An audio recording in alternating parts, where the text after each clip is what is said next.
இந்திரா காந்தியின் iron lady award 2024 விருது வழங்கும் நிகழ்ச்சி நடைபெற்றது.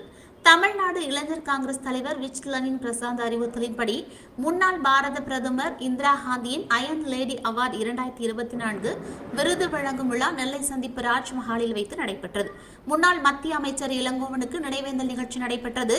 அதனைத் தொடர்ந்து நெல்லை மாவட்ட முன்னாள் இளைஞர் காங்கிரஸ் மாவட்ட தலைவர் முத்துராமன் வரவேற்புரையாற்றினார்.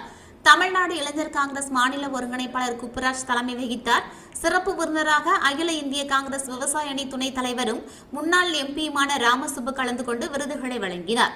தமிழ்நாடு காங்கிரஸ் விவசாய அணி பொதுச் செயலாளர் வேணுகோபால் விருது பெற்றவர்களுக்கு சான்றிதழ்களை வழங்கினார். தமிழ்நாடு காங்கிரஸ் முன்னாள் மத்திய அரசு வழக்கறிஞர் தமிழ்ச்செல்வி விருது பெற்றவர்களுக்கு பொன்னாடை அணிவித்து கௌரவித்தார்.